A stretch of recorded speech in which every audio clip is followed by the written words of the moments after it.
Olá, pessoal! Tudo bem com vocês? Sou a professora Conceição Alencar e começa agora a sua aula de língua portuguesa. Se liga na TV Educação e no portal do estudante que tem muito conteúdo para vocês. Na aula de hoje vamos falar sobre a diferença entre linguagem, língua e fala.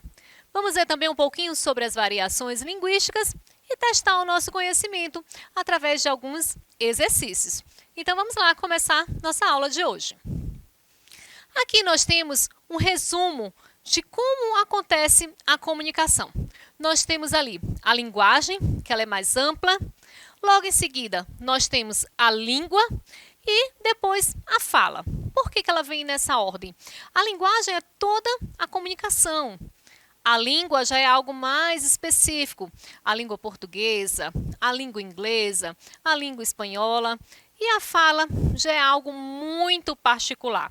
Algumas pessoas conseguem reconhecer outras apenas através da fala, da forma como aquela pessoa se comunica, a maneira que ela usa as palavras. Se ela fala um pouco mais rápido, se fala um pouco mais devagar, com mais intensidade, a entonação. Então, todos esses aspectos são aspectos que diferenciam as pessoas dentro dos elementos da comunicação. Então, vamos ver cada um de forma bem individualizada. Vamos começar aqui com linguagem. E o que é linguagem? O que seria este conceito de linguagem? O conceito de linguagem refere-se ao processo de interação entre as pessoas, onde usamos mecanismos para transmitir nossas ideias, sentimentos e informações. Qualquer conjunto de sinais ou signos é considerado linguagem, sejam códigos linguísticos, placas de rua, gestos corporais, entre outros. Através dela, é possível que pessoas de diferentes regiões ou culturas se comuniquem. Então, a linguagem é algo bastante amplo. Nós temos a linguagem escrita, a linguagem oral, nós temos a linguagem através do nosso próprio corpo. Nem sempre precisamos expressar o que estamos sentindo ou na maneira que se algo está nos agradando ou não. As nossas expressões geralmente revelam se algo está desagradando ou não. Claro que algumas pessoas conseguem aí esconder um pouquinho mais. Já tem outras que realmente não conseguem esconder o que estão sentindo, o que estão pensando, se algo está agradando ou desagradando. E o que seria a língua? O conceito de língua, por outro lado, se trata especificamente de um código verbal, um conjunto de palavras que detém significado para determinado grupo. Podemos dizer que a língua é um tipo de linguagem. São exemplos a língua portuguesa, a língua inglesa, a língua brasileira de sinais, utilizada pelas comunidades surdas, dentre outras. Então, na verdade, a língua ela é um código. Se você não compreende esse código, dificilmente vai acontecer uma comunicação. Você pode até compreender uma palavra ou outra, por ser parecida, por você já ter visto num livro, num filme, em outro local, por ela fazer parte do nosso cotidiano, né, dentro da nossa comunicação.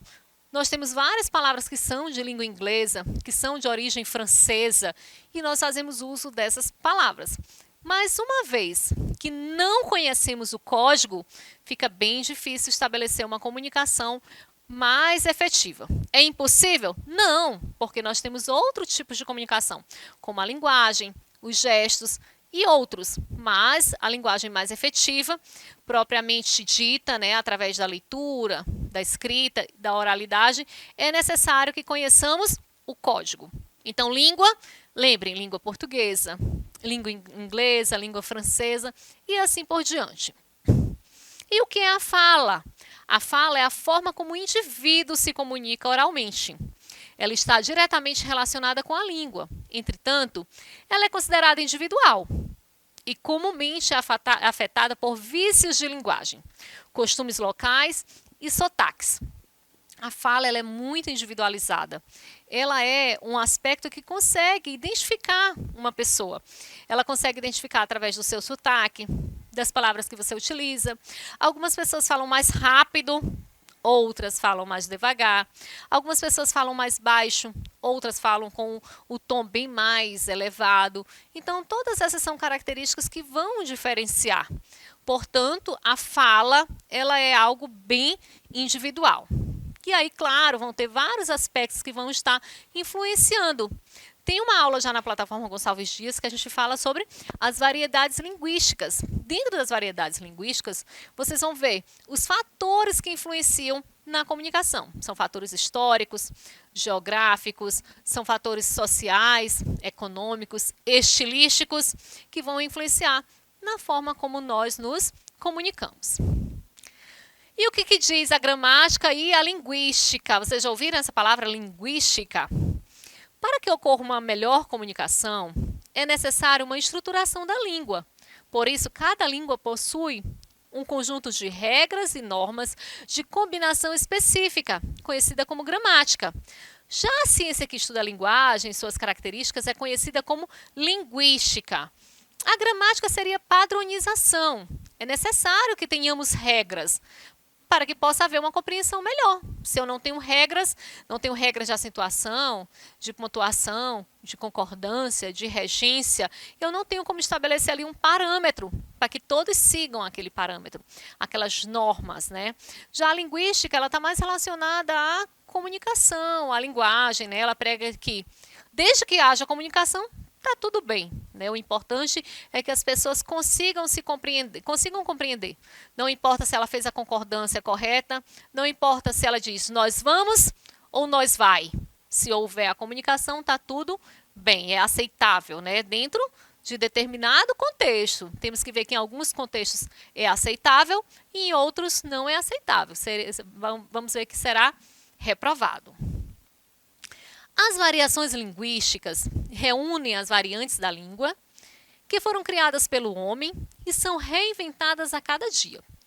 Dessas reinvenções, surgem as variações que envolvem diversos aspectos históricos, sociais, culturais, geográficos, estilísticos, entre outros. São fatores que vão influenciar diretamente na forma como comunicamos, na forma como estabelecemos esta linguagem, né? De acordo com a idade, de acordo com o grupo social, de acordo com a classe econômica e até mesmo com a escolaridade, né? As pessoas que têm uma escolaridade mais elevada tendem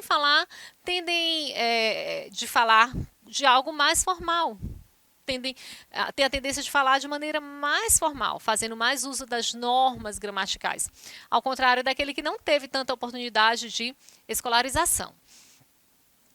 A variação geográfica ou diatópica está relacionada com o local em que é desenvolvida, tal como as variações entre o português do Brasil e o de Portugal, chamadas de regionalismo.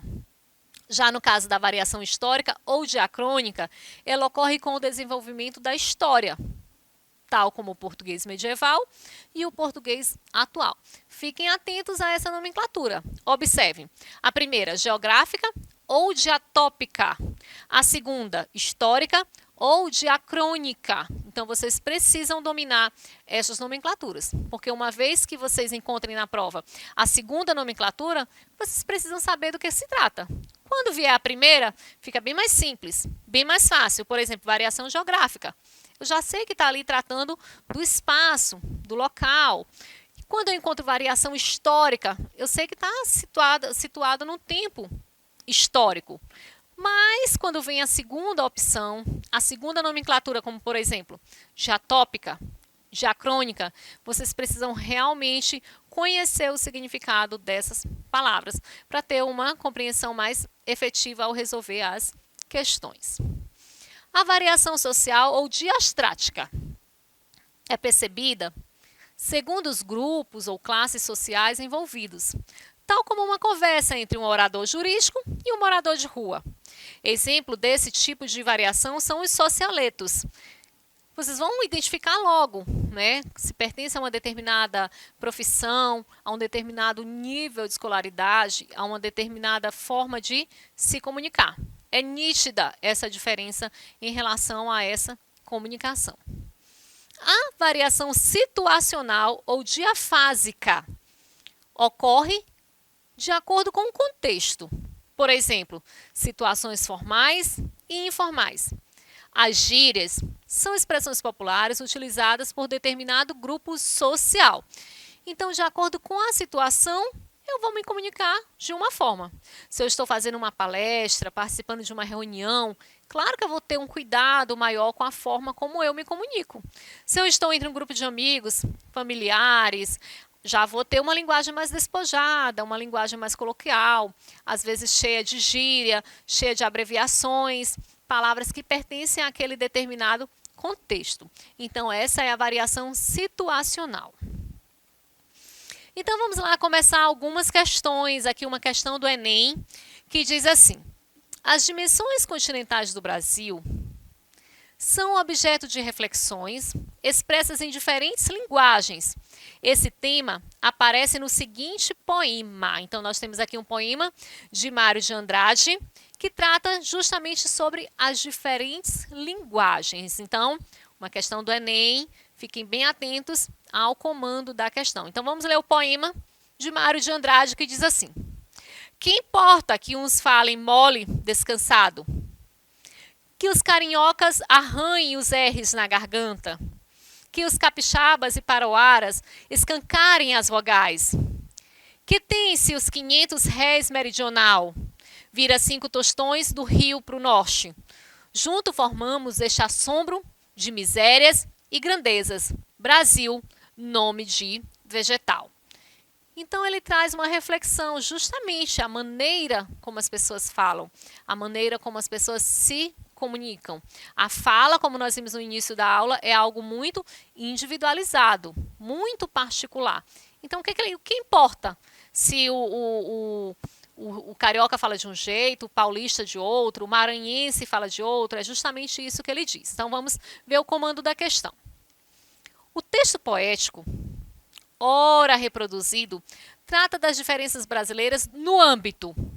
Âmbito seria o quê? Seria o espaço, contexto, né? Em qual contexto ele trata sobre essas diferenças brasileiras? Então, vamos às opções. Letra A, seria num contexto ético e religioso? Letra B, um contexto mais linguístico e econômico? Letra C, racial e folclórico? Letra D, histórico e geográfico? Ou letra E, literário e popular? E aí, qual vocês marcariam? Lembrando que é uma questão do Enem. Acharam fácil ou difícil? Vamos ver a resposta? Na verdade, está tratando-se de um contexto linguístico e econômico, tá? Então, peguem bem as características de cada variação e percebam a mudança que isso traz para a comunicação. Vamos lá para a próxima questão. Questão 2 do Enem. Só há uma saída para a escola se ela quiser ser mais bem-sucedida: aceitar a mudança da língua como um fato. Isso deve significar que a escola deve aceitar qualquer forma da língua em suas atividades escritas? Não deve mais corrigir? Não. Há outra dimensão a ser considerada. De fato, no mundo real da escrita, não existe apenas um português correto, que valeria para todas as ocasiões. O estilo dos contratos não é o mesmo dos manuais de instrução. O dos juízes do Supremo não é o mesmo dos cordelistas. O dos editoriais dos jornais não é o mesmo do caderno de cultura dos mesmos jornais ou dos seus colunistas. Observem sempre a fonte, de onde foi tirado o texto. A fonte nos traz muitas informações, né? Então, a fonte aí é gramática na cabeça. Foi retirado desta fonte. Então, vamos lá para o comando da questão. Círio Pocente defende a tese de que não existe um único português correto. Assim sendo, o domínio da língua portuguesa implica, entre outras coisas, saber. E aí, o que vocês acham? Qual é a opinião de vocês? Vocês acham que existe um português correto e um português errado?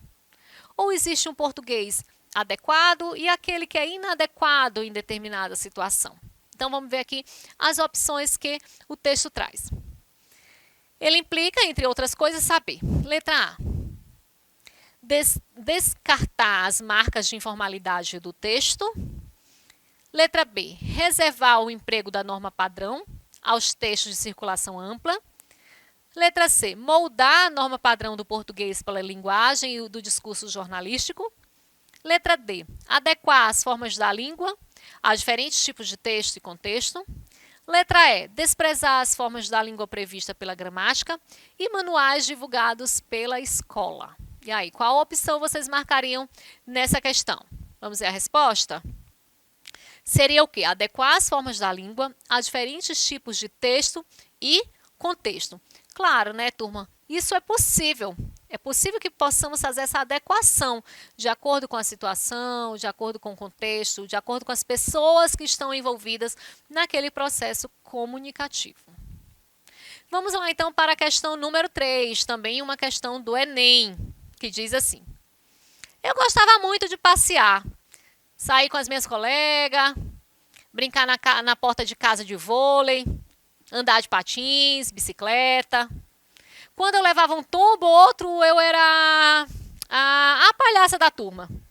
Eu acho que foi uma das fases mais, assim, gostosas da minha vida. Foi essa fase de 15, dos meus 13 aos 17 anos. Como eu disse para vocês, observem sempre a fonte. Então, vamos ver a fonte desse texto. Diz o quê? APS, sexo feminino, 38 anos, nível de ensino fundamental. Então, é um projeto do Fala Goiana. Observem aí que ele diz o quê? Que essa pessoa ela não tem uma escolaridade avançada. Apesar dela ter 38 anos, ela estudou apenas até o ensino fundamental. Então, vamos ver aqui o que a questão pede. Um aspecto da composição estrutural que caracteriza o relato pessoal de APS como modalidade falada da língua é: letra A, o predomínio de linguagem formal, que é entrecortadas por pausas. Letra B, o vocabulário regional, desconhecido em outras variedades do português. Letra C, realização do plural, conforme as regras da tradição gramatical. Letra D, ausência de elementos promotores da coesão entre os eventos narrados. Letra E, presença de frases incompreensíveis a um leitor iniciante. E aí, qual opção vocês marcariam? Opção correta, uma linguagem totalmente informal. Né? Ela está ali relembrando alguns aspectos da infância, da adolescência, e é sempre entrecortada por pausas, por interrupções e pelo próprio pensamento, né? Então, vamos agora para a nossa última questão. Lembrando que é sempre importante que vocês façam questões, principalmente questões do Enem, peguem as questões anteriores, vão fazendo essa análise, depois confiram o gabarito e vejam aí o quanto vocês conseguiram acertar, onde foi que vocês erraram e busquem o conteúdo lá na plataforma Gonçalves Dias. Aqui diz assim: escute o que estou dizendo, seu doutor, seu coroné. De fome estão padecendo meus filhos e minha mulher. Sem briga, questão nem guerra, messa desta grande terra, umas tarefas para eu. Tenha pena do agregado, não me deixe deserdado daquilo que Deus me deu. Patativa do Assaré. Só pelo o autor, a gente já consegue ter alguns elementos, né? Patativa do Assaré, fazia muito cordel, a gente sabe que ele não teve uma escolaridade muito avançada. Percebemos aqui no texto que não existe uma concordância, ele diz meus filhos e minha mulher, né? Algumas palavras que não estão dentro da norma gramatical padrão. Então, vamos ao comando da questão. A partir da análise da linguagem utilizada no poema, infere-se que o eu lírico revela-se como um falante de uma variedade linguística específica. Esse falante, em seu grupo social, é identificado como um falante. Como nós falamos no começo da aula, né? A maneira como a pessoa fala consegue identificar toda essa variação ao qual ela pertence, se é uma variação social, se é uma variação econômica, se é uma variação regional. Então, vamos ver as opções. Escolarizado, proveniente de uma metrópole. Letra B, um sertanejo que é morador de uma área rural. Letra C, um idoso que habita uma comunidade urbana. Letra E, uma pessoa que foi escolarizada, que habita uma comunidade do interior do país. Letra E, estrangeiro que migrou para uma comunidade do sul do país. Está bem fácil, né? Pela maneira como ele se comunicou no poema, está bem fácil da gente identificar. Seria o quê? Seria o sertanejo morador de uma área rural. Então é isso, turma, nossa aula vai chegando ao fim. Fiquem atentos à nossa plataforma. Dê uma passada lá na plataforma, veja a aula sobre os níveis da linguagem, sobre as funções da linguagem, os elementos da comunicação e eu aguardo vocês na próxima aula. Um grande abraço.